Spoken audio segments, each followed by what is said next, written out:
Hi everyone, Emma here. Take a look at what we're going to make today. So I went ahead and made this one, and I showed you this bracelet in the unboxing of the Beebeecraft collaboration. So this is a collaboration with Beebeecraft. Today what we're going to do is we're going to make this bracelet, but we're going to use some components from a previous unboxing. It's the same bracelet, just a different color. And I also, this is the color that we're going to use. I did put that in this current unboxing. Like if you do look into the description, it's in there. These are incredible. They're so gorgeous. So definitely take a look. The clasp that we're going to be using is a bit different. So this is the one from Beebeecraft. And I just love this one because it has one fold over here with the cubic zirconia crystals, really beautiful. And then the other side is just the hook part that you, and not hook, but I guess the whole part. I'm trying to do that with the camera. And then you just clip that in. These are really nice. I have to say, I've bought them from other places, and often the latch doesn't fit correctly, so they're either really stuck closed, and I have to get my tools out and sometimes scratch everything up, and then other times I just can't get them open. But these are really, really easy to open. So the reason why we're using a different, not a Beebeecraft one, is because the gold one of this is sold out, and I did go back and check, and it's still sold out. So I'll let you know when that comes available. But in the meantime, you can go to their site, and the gold one, you can click on it, and at the when it brings up that page, you click on notify me, and it'll ask. I think it just automatically takes your email. So that's good to know. I use it all the time. Works great. So it's nice not to have to remember, oh, what was it I was supposed to get at Beebeecraft? Like, we need help shopping. So this is the one we're going to use. I got this online. And this one has two. So you can see it's, you know, I guess you could use one of these and a jump ring or something like that, but they're so fancy, you want to use the same thing. So the key with these ones is they have these sections here that you can get your pearl or whatever bead you have to get snug right against it. So let's move on to some of the other items that we're going to be using. So of course this is the I can't remember what they call this, a teal crystal, and it is so lovely. So I wanted to do a different color just to give you some ideas on what colors to use, but also because I don't want to use up all my beads. This, and speaking of which, this used 4 strands, which this is not a full strand. This is one, like a strand is 2 of these because it's folded over here. So really good. All you need is, what did I say, 4 strands? So yeah, it would use up a chunk. There's 10 strands. I guess I should let you know. They come, where is, I had a little slip with my, maybe it's this one. Yeah, it's this one. So these are 2 by 2 faceted, and it was $12 for 10 strands. So that's lovely. And then these ones I think were $9. Okay. These ones, yeah, they're the same size. Okay, so we have our clasp, which is important because we're going to use this right away. So that's the other fun part about this bracelet, is you weave in through the clasp, through the pearl, and then you add your beads. You go to the other side and you do the same thing, and you just keep going around like that. So your bracelet, when you tie off, your bracelet's done. No clasp to put on. So let me just quickly show you these here. They were $3.49 for 5 sets. Awesome deal. So they are real platinum micro Pave cubic zirconia. So you're going to need a size 12 needle. You could use a bigger needle, actually. Whatever will go through these, and I'm pretty sure you won't have any problem. I didn't write the whole size. Then you're going to need your thread. I'm using the dragon thread size 6. I like using the dragon thread because if you look, it's a little like soft, so you get this kind of, you know, loose effect. Depending on how tight, you can make it a bit looser so that it hangs down a little more. So that's the effect you're going for. Now you could do some cool designs through this. I like just the kind of messy design, but you could actually put them all like in one direction next to each other around, or you could like crisscross them and stuff like that. That's a little too complicated for me. I'm like, fast and easy, that's my name. Let me see here. Okay, so you're also going to need, these are 6mm pearls, Preciosa pearls, and I thought I'd try something a little different. I don't want to confuse you, but you know me. As soon as I do one, I'm like, oh, well, let me try this.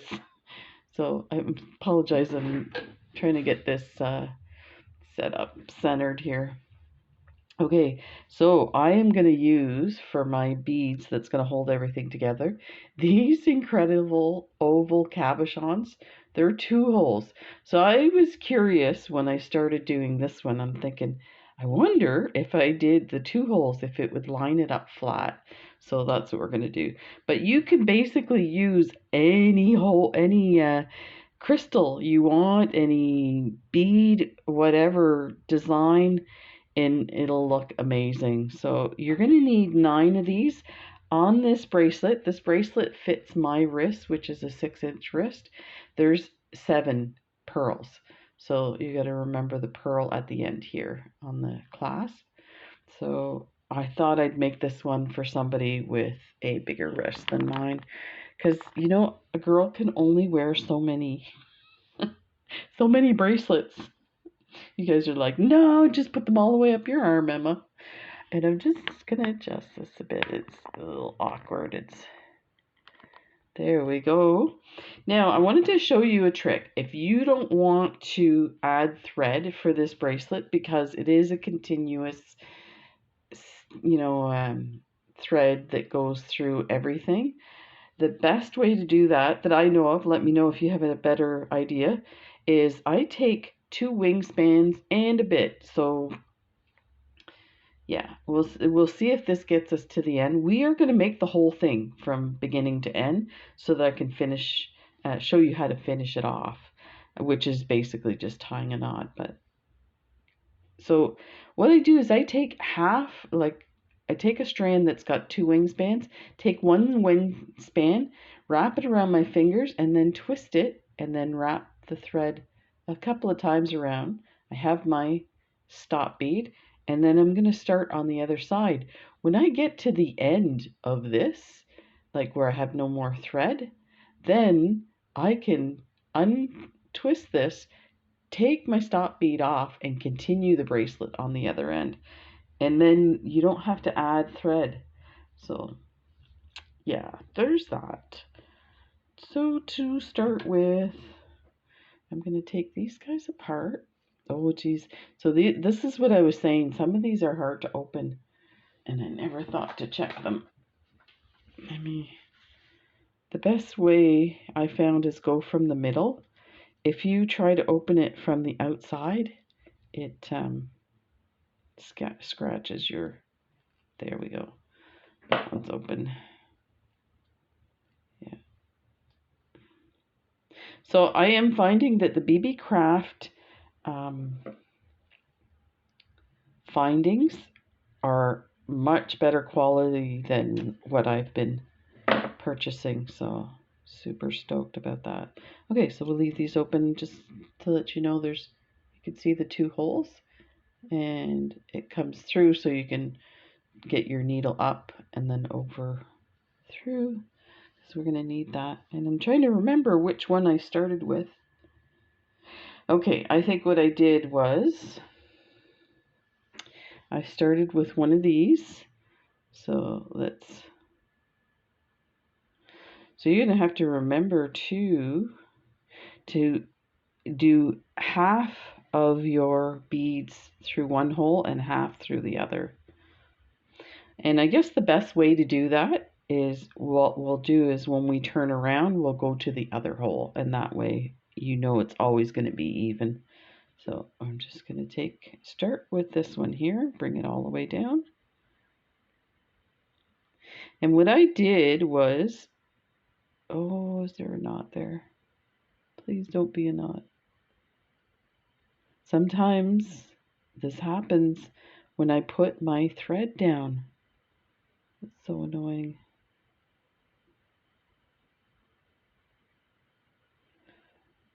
Okay.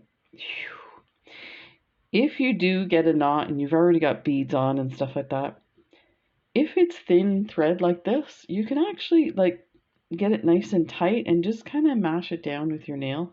The beads will still go over. It's not a big deal. Not the end of the world.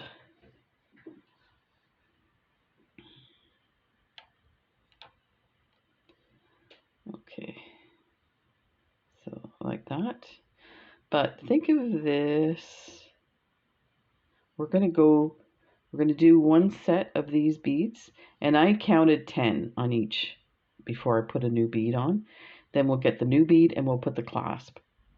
You can start it anywhere in the bracelet. I just found that worked for me. So let's get 10 of these. Let's see if we can scoop them onto our needle here. So we've got 3, 6, 8, and 2 more.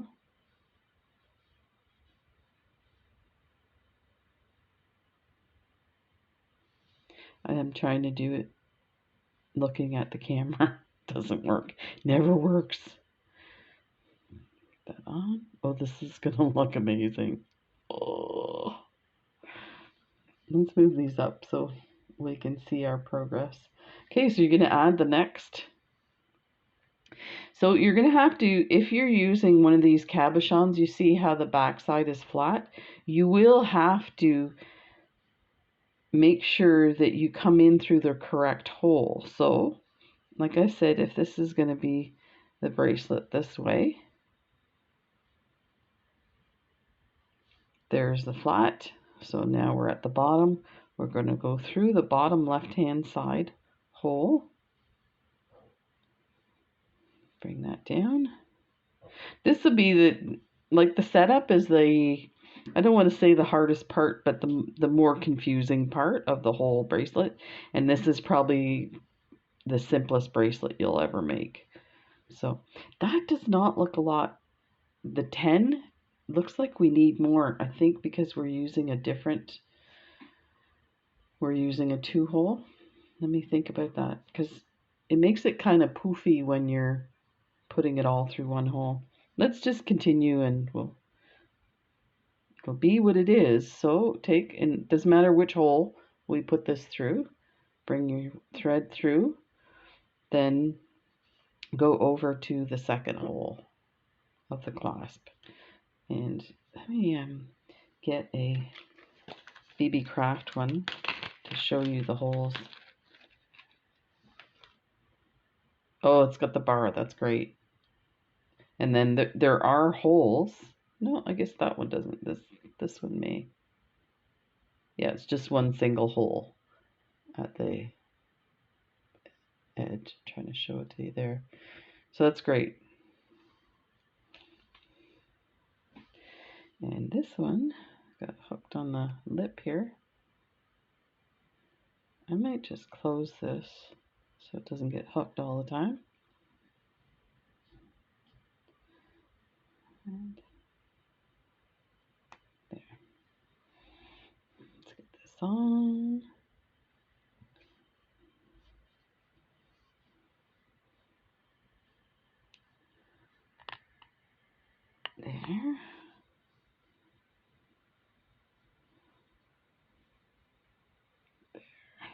So you can see, slide it up, then go through the top hole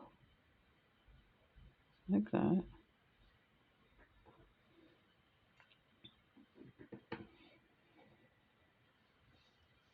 A lot of thread right now just because we're at the beginning, but it'll be worth it in the end. So you can add another bead here, like a pearl, rounded pearl, if you're, you can see there's a bit of a gap there, but you're not going to notice it. So let's get 10 on here. Okay. These are hard to pick up because of the color. You can't see the holes. I had some beads that were, there's 5. I had some beads that had speckles on it for like a robin's egg check glass bead, and the black ones you could never find the holes because there was spots everywhere on the bead. I kept poking the bead the wrong spot. Okay, so there's a, so now go through this.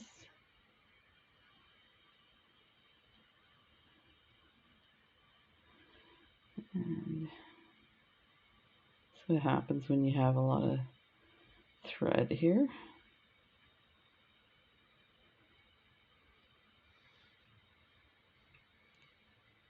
Oh, this is,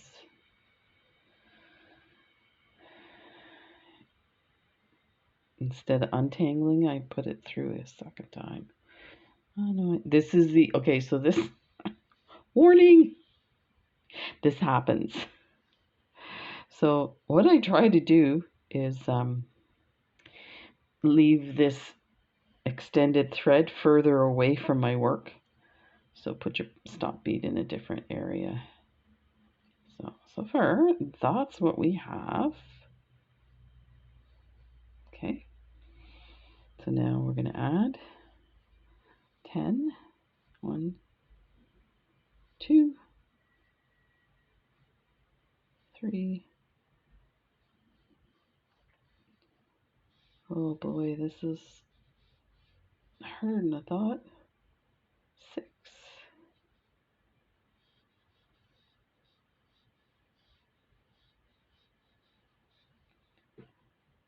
1 more. Okay, now we're going to add another bead. So let's lay this flat. And I'm going to lay it back down the way we had it to make it less confusing. So that's what we have so far. If you're not sure which hole to go through, just take your two-sided bead that has a different shape on the other side, like a flat side, and set it the way you want it, and then you just look, it's got to go through this side.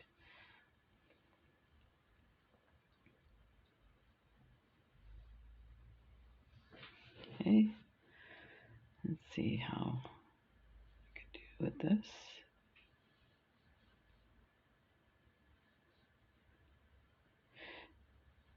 So I have added all the items in the description and all the links. So I've added the ones from the unboxing as well. This way you don't have to go, like if you've already seen the unboxing and then you decide, well, maybe I should get those other things, you don't have to go back. It's all in here. And like I said, I added this one here. And also I just want to mention that you can use the coupon code Emma10 and you'll get 10% off your entire order. They also have free shipping after $25.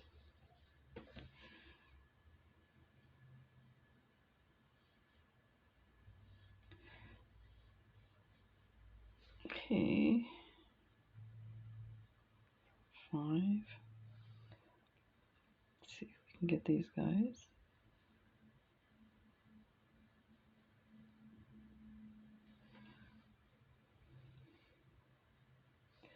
One more.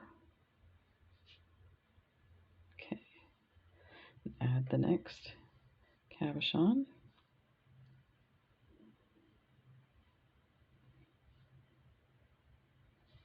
Oh, I forgot to put it on. After all that. So it's funny, this is a easy bracelet to make, but it's a little bit challenging to do in a video. Let's just say. I'm going to put there so I don't have to count. Again, I am still recovering from my surgery. I had my first swim yesterday. So the day before I had my surgery 8 weeks ago, I swam. So I was so excited that I got to swim the day before. And then, of course, I got to swim yesterday. It went really well, but I am noticing that the entire abdomen is swollen today. So,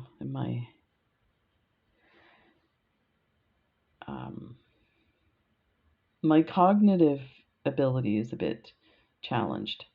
So, and I think what that is I get tired quick. So it's hard to accept. Oh, these are really super duper. I am finding my eyesight's a little off too. So, of course, I love working with these little beads, but they're a bit. I had thought of putting little like mounds of 10 so that it would go faster, but I don't know how fast you can get doing this. So the other thing I wanted to mention just quickly about Beebeecraft, and thank you very much to Beebeecraft. They send me items after, like I pick them, and then they send them to me, and it's in exchange for doing videos, and I do 2 beading videos, and let's get this guy on before I forget. And this will be easy after we get this first piece on, because then the beads are already there. Yeah, 2 beading videos and 1 unboxing video in exchange for the goodies. So if you're interested in doing it, you have a channel. And even if you don't have a channel, let me tell you, one of the requirements is that you have 100 subscribers. It doesn't take long to get 100 subscribers.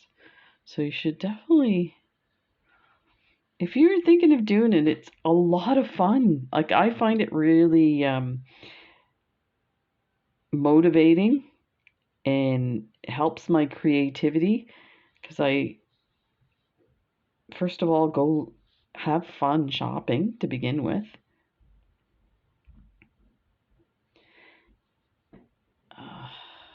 This is annoying. This is this part.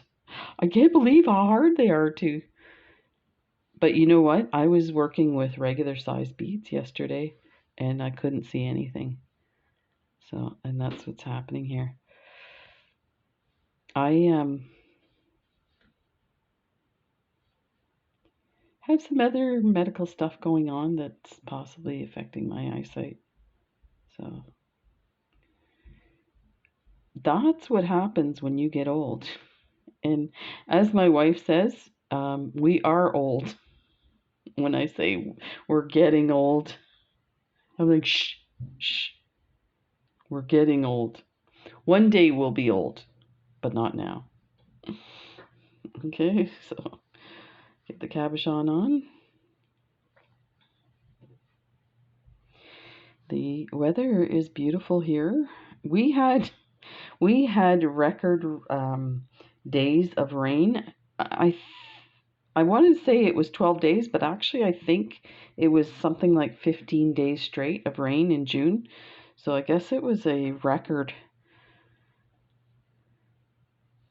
from like they couldn't find any records of it in the past, like even 100 years. So I'm thinking, no, that sounds like Nova Scotia. We get a lot of rain. Part of it is we don't get really cold winters, so we will get like a snowstorm and then it rains. It's all gone. Which it's good in one sense. The other part is we end up with a lot of ice, and you can't do a lot of winter sports without, a good base of snow.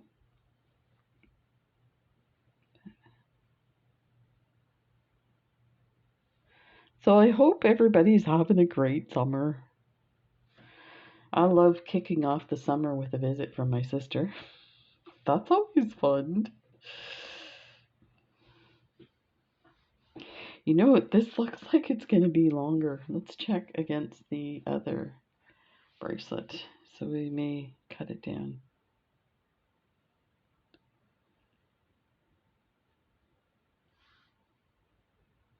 No, I think because you have to have a odd number, and the reason you have to have an odd number is because the beads sit in between, or the small beads sit in between the bigger beads. So you always have to have an odd number. So there's 2, 4, and 6 of these sections, which means you have 1, 2, 3, 4, 5, 6, 7. So when you go to the next size up for the bracelet, you have to add 2 beads instead of just 1. Now, what you can do is you can add a couple of beads. So 2 pearls at the end and each end.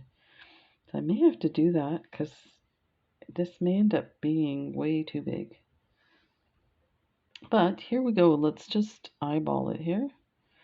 Is that one? No, I think that'll work. And I thought that was on. I'm like, oh, it's on the wrong way. Let's go through here. And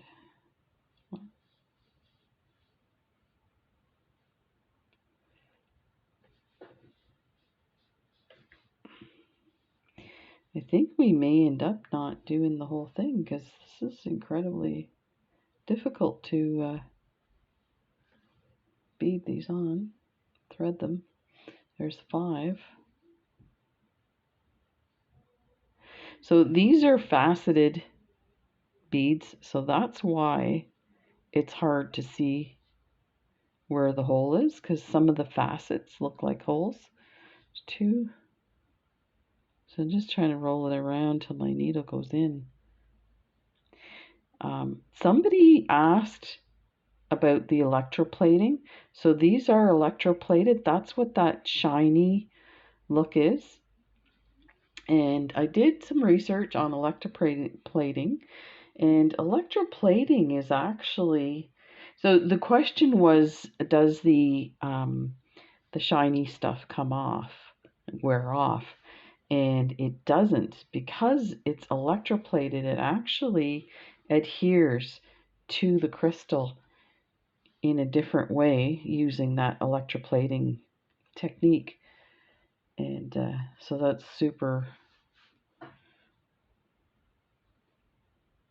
awesome. So that's why I'm kind of sold on these. I was shocked at how sparkly the electroplating is. I try and, when I do Beebeecraft collaborations, I try and get as many beads as I can that it's electroplated. So there's 5.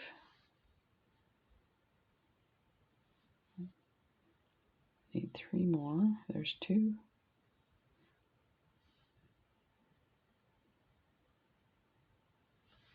And there's 5. And here's our last one. So we're going to go in that left bottom hole like that. I'm just going to set it down because I'm going to open this up for you. We're going to get the clasp on there, and we're going to see how big this is. Otherwise, we might have to take one off. So,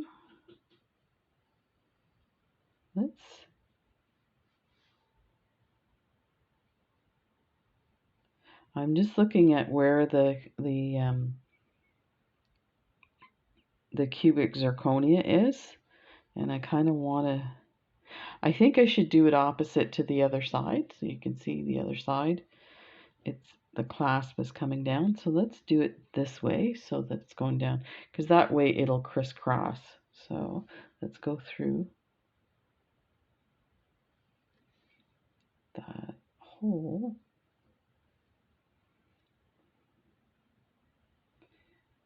And go down through the other hole. Close that. Pull it all the way down.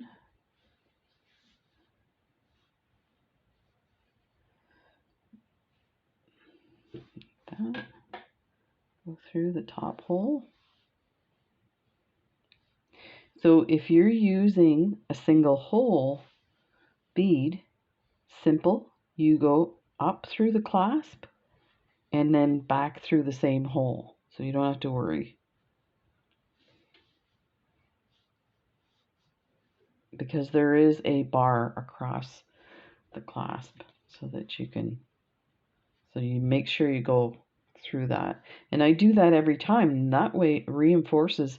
So if we go, say, 6 times through or 10 times through, you're going to have thread going 10 times around your clasp. It's going to be super strong.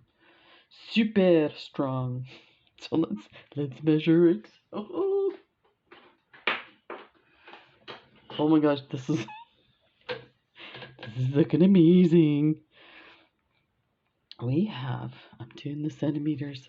Pardon me. Okay, so it's a good thing we checked. Look, not good. 8 centimeters for a bracelet. I make a few 8 centimeters, and there's a few people that always say, "Oh, I use 8 inches." So you know what? It actually might work anyway, because this clasp is going to nestle into the other side, which would probably take about a ½ inch, which would give us 7.5. So I think we'll leave it.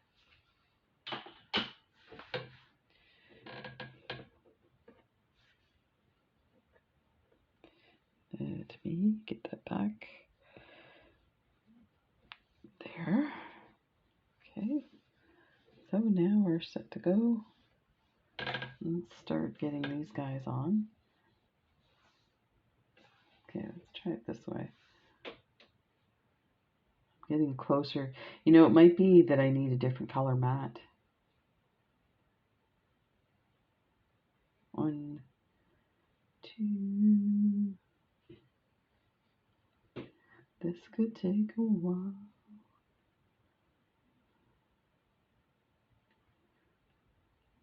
So this is what happens when you're doing YouTube videos. Oh look, I got beads everywhere. I have practiced this and did the other bracelet, and then I get, well, it's not when you do YouTube videos, it's when you bead with Emma. I'm like, oh, let me try this. So of course trying the 2-hole bead.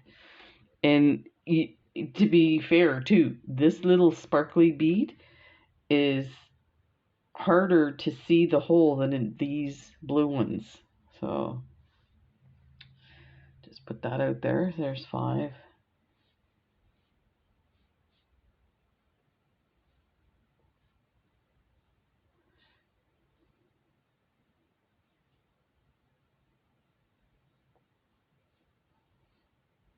Chasing beads here. Oh my. Trust me, it's not this hard. And is, you know, having the camera in my way is it's a little difficult too. Let me check. So the other thing I do when I'm doing videos is I fold over a lot of thread so that you're not watching me pull thread through so much, but you get tangles with that. So let's just at least get a couple of rows in here so you have an idea. There's one. So here's the other thing too. This area here you want slightly loose because when you start to put the other strands in, you want them to kind of come around on each side.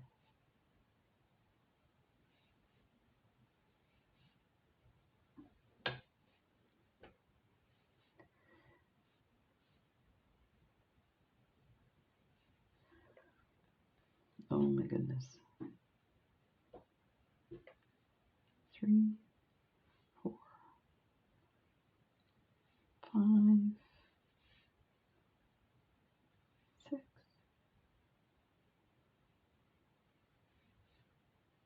7, 9, 10. Let's double check. 4, 5, yeah.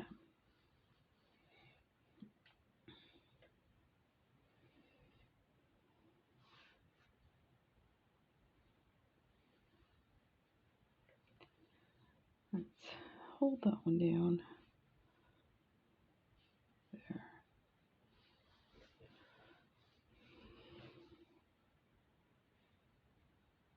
2, 3, 4, 5. So part of doing this bracelet is to have the smaller beads on. That's intentional, so that you get this lovely kind of ruching effect. Is that a word? Ruche. It's a very lovely word, depending on what you're describing. I'm sure there's certain things in your life you don't want to ruche. Like your dress gets all ruched when you're sitting down, and you gotta pull it down.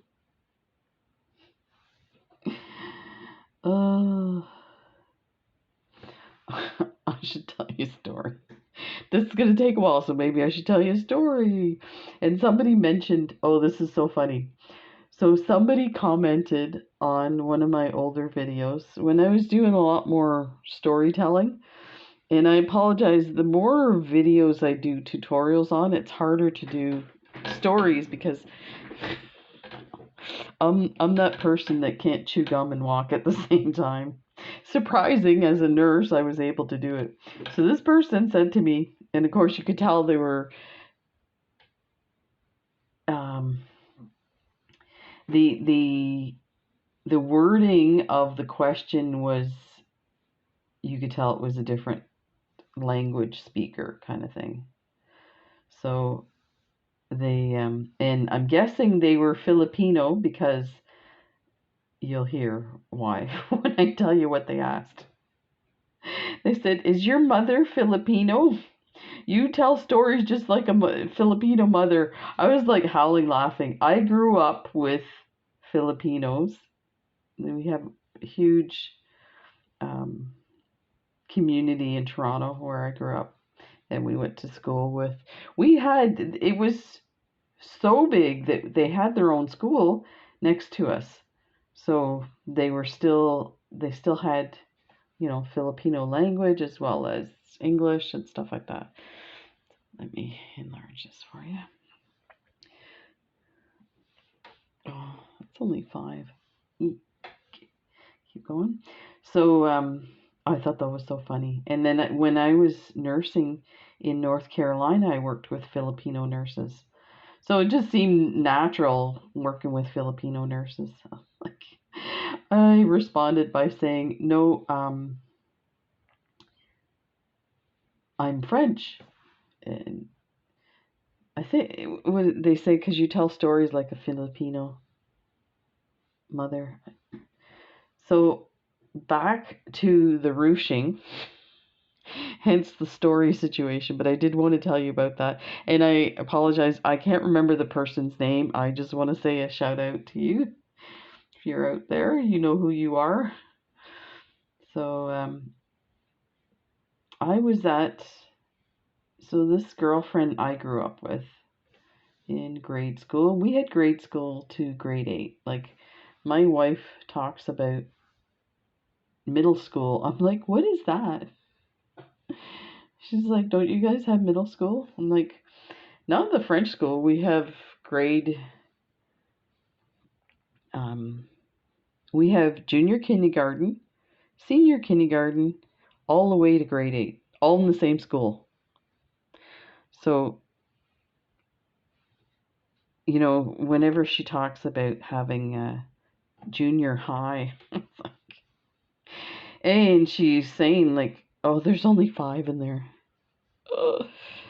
Coming back through her 2 sons had a tough time when they were in middle school, and I guess it's pretty common, like a lot of bullying and stuff like that, which I find sad. And I think, well, if that's an issue with middle school, why do you have middle school? Like, why not, you know? I never got bullied. I was the one that protected the kids from being bullied. So, yeah, they would come to me and say, so and so was threatening me and trying to steal my lunch money and stuff like that. They wouldn't say lunch money. That was another thing I never understood, kids going home for lunch. I lived in Toronto. It was a half an hour to get to school on the TTC, streetcar, bus. Well, for us it was a streetcar and a bus, yeah. But so anyway, back to the ruching. We're gonna talk about this ruching. This is like amazing. I'm almost thinking we should just leave it, the line of thread. Okay. It's a totally different design. So my girlfriend, I won't say her name just to never know, protect her. Not that this is not a bad story, it's just an unfortunate situation we've all been through when it comes to ruching.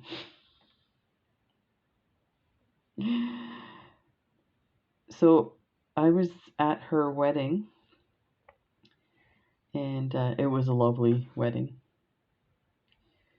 And her mother came out of the bathroom, and her dress was tucked into her pantyhose by accident. And so I went up to her and I said, your dress is in your... Of course, she was all upset, like a little bit hostile to me, like shoot the messenger kind of thing. I'm like, okay, next time I'll let somebody else point it out. But of course, I understand she was upset. Hence, her dress was ruching. Oh my god, I'm trying to think of some situations, embarrassing situations like that. You know what? If I didn't have embarrassing situations before I was a nurse, definitely after being a nurse, the stuff that you get on your uniform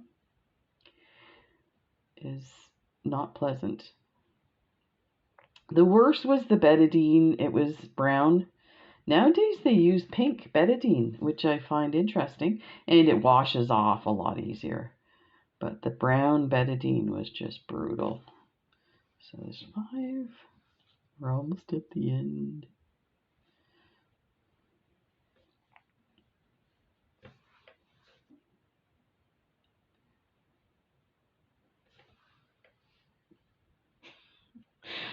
Oh, yeah.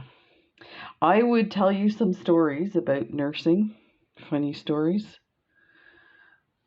about ruching, but they may be funny to other nurses, probably not to other people. I tell Jen my story. She's like, oh my God. I'm like, no, it was funny. Oh, I apologize. I'm just automatically doing this.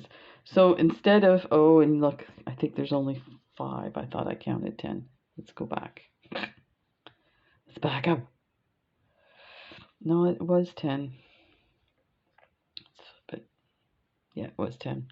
Okay, so we're going to go through this bead here, and then we're going to go through everything. So while I'm going through the bead, I just automatically go through. Actually, no, I don't need to go through. It's a good thing I stopped myself. So, because we're going to add more to this. There. So if you wanted to, you could end your bracelet right here. This would look really cool. But that's not what we're about. We are going to add some more goodies onto this. My first, I think I was a student when this happened. I had an older lady as a patient. It was in the hospital. And I think I was told to, get her washed up in the morning and help her get dressed and walk her around the nurse's station and then set her up in a chair for lunch. So I come and that was my instructions. There was no like, oh, be careful this or don't do that, whatever, right? There were no warnings. That was not nice of them. I get in the room, first thing she says to me, "You're not going to throw me down on the floor, are you?" I'm like, "No, I'm a nurse. I don't throw people on the floor." And then I tried to start helping her, and she's like, "Get away from me with your diseases." So that has been my catchphrase my whole career. Get away from me with your diseases. Because, yeah, that's what nurses do. We're vectors. Okay, so this is the first one here where we've added. And let's just make sure this is snug on this side. Okay, flip that like that. So this is our third strand. Well, third strand in this section. It's only the second on this side. So we're going to go through here. And you can see everything's loose still. So when we go through, we might want to tighten it. Depends. We kind of want it to be a little loose. So let's just go through, hold that, go through that second hole inside, pull that through, like that. There. Now we're going to add 10 more. I keep wanting to go through the beads. I don't know what's up today. And then there's my beloved veterans when I worked at the Veterans Hospital. Oh my gosh, they were hilarious. So they had a floor that was all Alzheimer's patients. And of course, because it was veterans from World War II, the majority of them were men. I'm trying to think, I don't even remember. We may have had one woman there. So,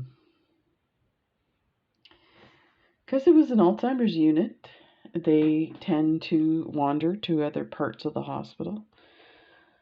So now we're going to go through this second one here. So I'm going to leave it sitting flat.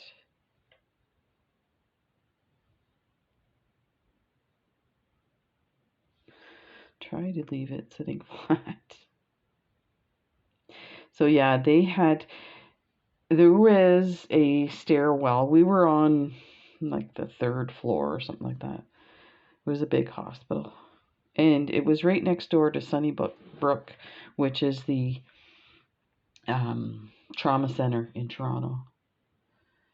It's on the same land. So there was a stairwell, of course, for, emergency fire escape and stuff. And then elevators. So no brainer, the stairwells were closed off. But the elevators, you would have patients coming or family members coming to visit. Ugh, now I know why they got splashed. In case you were missing the sparkle, just throw them all over the place. So the family members would come to visit, and the patients would hop on the elevator and head out to town. And then we were calling a code white, I think, is for missing patient. No, code green is missing patient. I don't know. I think it might be different places. So they had, this is really cool, they had wristbands that looked like watches. They were like a key fob type thing. And what would happen is when they were in the proximity of the elevator, the doors wouldn't close. So you couldn't go anywhere. So my guy, one of my guys, had been a POW for years. And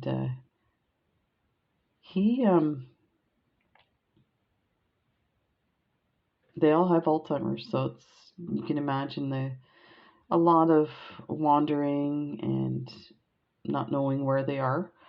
But I feel like the fact that he was a POW, it never left him that he needed to escape. So, POW, escape, Alzheimer's unit. They want to get out of there. Like, you can't fix that. It was the funniest thing. He was really humorous about it. Like, he always had a good sense of humor. The family members would go to leave, and they'd be standing in the elevator, and the doors wouldn't close, and they're like trying to figure out why the doors wouldn't close. And then I'd go and look, and here's my guy standing at the back of the elevator with his arms crossed, whistling. Not me. I think he knew that something, basically he was trying not to be seen because then he'd get caught. So that's what he knew. The funny part was the family members couldn't figure out why the elevator doors were closing. So the doors wouldn't work while one of those fobs were close by. He had this uncanny ability. So you're in a hospital unit, nursing home type area. There is nowhere to hide. You have patient rooms wide open and bathrooms in each patient room. So it's like there's like a sitting room and stuff like that, nursing station. That's it. So I'd go looking for him, and I could not find him. I would look and look and look. I think he would move places when, if I check a room and then go to check somewhere else, he'd come out of his hiding and go to that room that I had already checked. That was the only way that I figured he was doing it, because I was like, I'm not going crazy. I can't find him. So one time I go into his room and then I go to check the bathroom. And they used to get them to wear tracksuits because it's just a lot easier for them to get in and out of. And I go in and he's in the bathroom and he has his back to me. And I'm like, hey, what are you doing? He turns around, and inside his track pants at the front was this big lump. And I'm like, what the heck? So I say, what do you got in there? He's like, oh, I don't have anything. That's right. So I went up and I tapped it, and it was like hard plastic. It was his water basin. And he's like, oh, nothing. I said, you got something in there. When I knocked on it, he started laughing. So that's what I mean. Like, he knew there was, you know, some of the things that he was doing was not expected, that's for sure. But anyway, being a POW, like, he used to collect things. So, like, utensils, and although I did find with a lot of Alzheimer's patients, I saw that over and over, that they would collect the utensils from other patients' trays, hide them under their pillow. Not hide them in their drawer, like dresser drawers. They'd hide them in their pillow. So they knew they weren't supposed to have them, because otherwise, why would you hide it? You just have it out in the open. Yeah. Oh, I was telling Sylvia, or my wife, Jen. So she watches NASCAR. If you watch NASCAR, I think it's Ross Chastain is a driver. His parents own a watermelon farm. So when he wins, he smashes a watermelon after doing a burnout. And recently he won the race. So I said to Jen, oh, she goes, oh, he's going to do the watermelon. And I said, after that, are they going to hand out pieces to all my patients? When I worked in North Carolina, I worked on an Alzheimer's unit. There was a couple of family members would do this. They do something special in the summertime. So one of them would come in with a old-fashioned ice cream churner. They'd make ice cream for the patients, and it was really nice. So this one guy used to bring in a watermelon in the summer for the patients. Because that's one of the things, you don't think of it when you're in a nursing home. There's certain things you'll never see again, or you'll never get. And watermelon's one of those things. Like, I don't know, last time you were in the hospital, did you ever get watermelon on your tray? Like, it's just, you may have gotten it cut up in little pieces. I mean, like a slice of watermelon with the rind still included. So I should correct myself. So anyway, he would come in and they'd all gather around, and most of them are in wheelchairs, and he'd cut it up and hand it out. And then you'd look around and it was like so quiet because everybody's eating, and then they'd turn their head and spit the pits on the floor in the nursing home. Oh my god, it was the most hilarious sight I'd ever seen. All of them spitting their pits out on the floor. I thought that was so hilarious. That was like probably one of my favorite moments. They were so happy. And I say that to people, like when I was working and I would have healthcare aides, I'd try and give them a pep talk. And I'd say to them, just imagine you'll never have this again.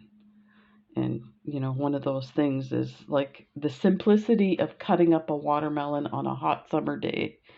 That pleasure, and maybe memories of when you're a child and stuff like that. You'll never have that. One of the things I used to say to them too is, when it came to their meals, is you'll never have hot toast again. Because by the time your toast is made and brought to you, and then a nurse or a healthcare aide comes in to feed you, it's cold.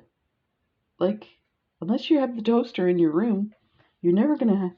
And to me, like, hot toast with melted butter is like a simple comfort food.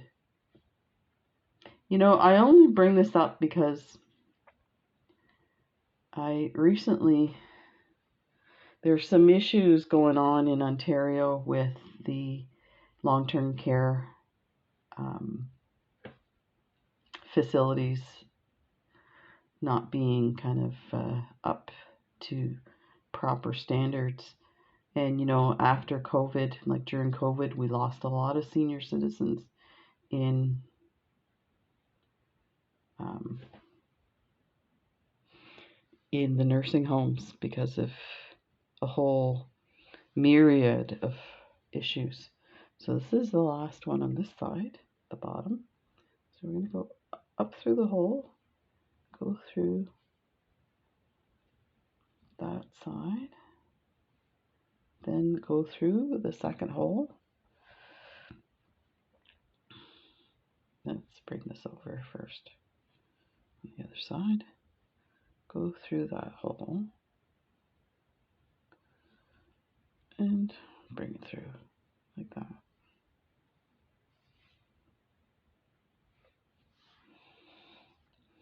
This is looking lovely. You could do this in a necklace too. You see how it's kind of, so if you put maybe 8 beads on the top and 10 on the bottom, it would create this lovely section. So let's go through. The other thing I used to say to the healthcare aides is just remember, think of if when you're giving care or talking to a patient, imagine the family members are in the room with you and let that guide what you say. So if there's something that maybe you're having a crappy day and you think it's okay to say something to a patient, not okay. If you think the family member would be upset by it, not okay. So, but I was always available to them too. I would say, you know, it's not your job to handle problems. Your job is to provide basic care. So if a problem comes up, don't try and fix it. Come and get me right away. I'll stop what I'm doing. And I did. So, you know, it was good. So back to the funny stuff. One of my favorite times was they had a trying to think what it was called, rehab Olympics in the nursing home. So people who had had strokes and stuff like that. So we had, not only did we have senior citizens, but we had people that had strokes. So that was a physiotherapist that did the rehab Olympics. And what she did is she paired nurses up with patients, and then there was challenges, and they were all related to rehab from a stroke. So one would be brushing your teeth, another would be getting dressed. Well, what they would do is so they'd pair you up. Instead of the nurse doing all that, the patient had to do it for you. So now the patient's hemiplegic because they've had a stroke, so one side doesn't work. So one arm, one leg. And now they've got to dress you or brush your teeth. And I ended up with a lady, she had to dress me. And she's trying to put my bra on. Of course, they're putting it on over top of your uniform. She's trying to put my bra on, and it's like wrapped around my face. And the two of us are pissing ourselves laughing, right? It was so much fun. We won. But oh my God, we had so much fun. Things like that. That was a really good place that I worked at. That was in North Carolina. The Bryan's Center, it was called. It's a big, huge. They had facilities all over the world. So that was fun. I miss that. But you know what? I don't miss being tired. A lot of work. And then I'd come home and I had a corgi, and they're sheep herding dogs. And my partner at the time would let the dog out as soon as I drive up, and the dog would jump and nip at my pocket. You know, nursing uniforms have these huge square pockets, so he'd jump up and grab onto it and then pull me. So all of my uniforms, the pockets were torn on the corner. This is starting to look amazing. We're into an hour. This is unusual for a Beebeecraft video, but you know what? I thought, I've looked at some of the other videos. There's no condition on what you have to do, just as long as you're showing the products and how to make something. I'm having problems. Okay, so I had 4 there, another. Okay, let's see if we can get some of these. I'll get to the other end and stop. Show you how to tie it off. There's 3, 4, 5.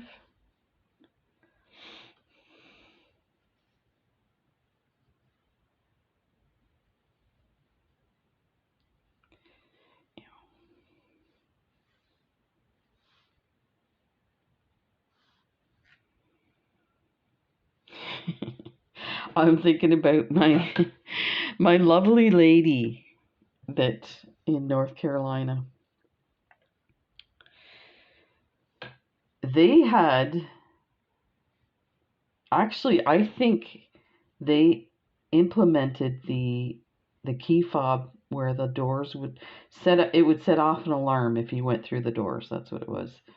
So then all staff members were supposed to, if they're in earshot of it, they're supposed to stop what they're doing and go see who's hitting the road. But I think this lady was the one that got them to do it, because she would take off like multiple times a day. And I think when she came to us, they didn't realize she was a runner. So they had her on the regular unit, and once she escaped a couple of times, they made room for her on the locked unit. Imagine that. So we would have family members bring her in from the parking lot. Say she was out in the parking lot, and she's in a wheelchair. Man, she was fast, but she was one of the peddlers where they need the wheelchair, but they can still use their legs. So she would use her legs to pedal the wheels of the wheelchair. Oh, I cannot get these. 3, 4, 5. Anyway, she would, once they figured it out and they put her on the locked unit, she would come to the nurse's station and she would say, "Is this the Betty Crocker unit?" I'm thinking to myself, Betty Crocker unit? And she'd go say it over and over, "Is this the Betty Crocker unit?" So then she was getting to the point where if the doors would open, somebody'd come in, even on the locked unit, she'd escape. So when she was like that, if I was sitting at the nurse's station, wow, I can't get these. I would take her behind the nurse's station, like with me, so sitting at the nurse's station at my desk with her sitting beside me in her wheelchair, and she'd still leave. So I'd put the brake on, she'd take the brake off. So I'd stick my foot inside the wheel so she couldn't go. So she started telling me, Betty Crocker stole my recipes. And I'm not like mocking her. That's how she sounded. She almost sounded like Katharine Hepburn, the way she talked. It was pretty. And if it wasn't for what she was talking about, it probably wouldn't sound funny. It sounded funny. Poor lady. So I would ask when family members would come, and I'd say, what's the scoop with, like, did she really have a recipe that was stolen by Betty Crocker? What she described, I think they were in business together or something. And then I'd have to look up the history of Betty Crocker Company. Okay. There's 10. We're just a couple of 10s away.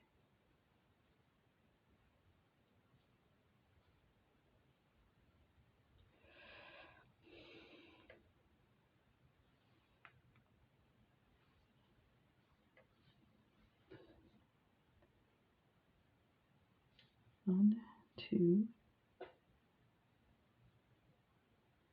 three,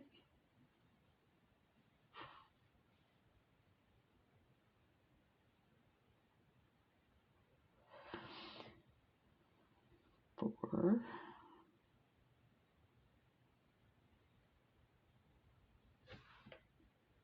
five, one, two. Yeah, I think if I had a different color mat, this would be a lot easier. Because I'm noticing some of these are actually easy to see. Still not easy to pick up. Oh my lord.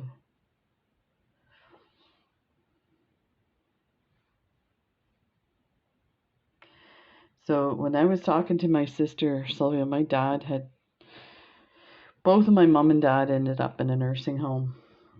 My mom was, well, I guess she was sick enough, she was bedridden, and my dad wasn't. So he would still socialize with everybody, and they had a canteen, I guess you'd call it. They could buy stuff, a little store. Let me just get this on this side here.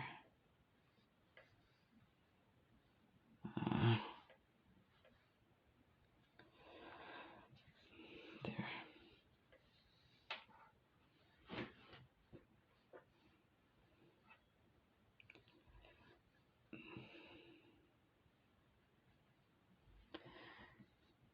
So my sister would, he would go and buy ice cream for my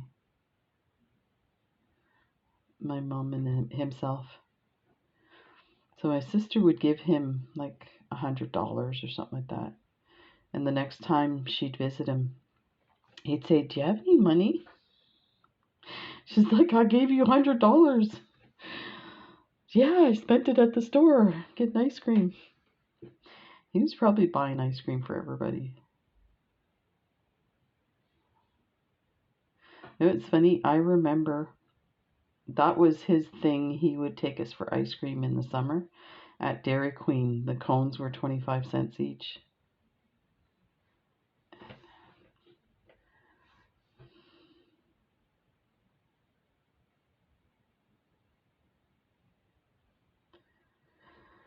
You know what? I think we're going to end. No, I want a third one there. I was going to say we're going to end it. I didn't want an uneven number on one side, but this one will do it. I'll show you how to tie it off. It's just your basic knot that you do. Okay. 5, 3, I need 2 more. Oh my. there's two. Phew. Okay, through this top hole and through that side. Like that. Oh, that's lovely. Okay.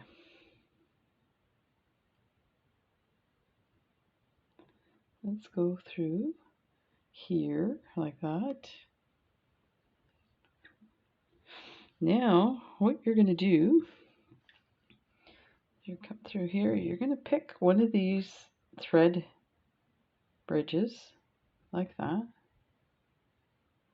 and get your thread around twice like that. Hang on to it. Pull it tight like that, and then go through the strand of beads. And you can do that one more time.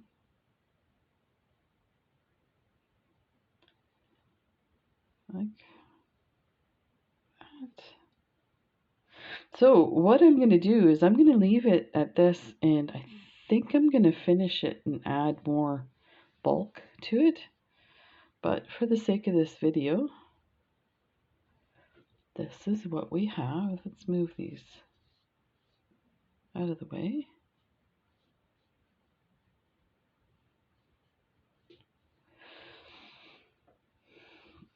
And let's open that.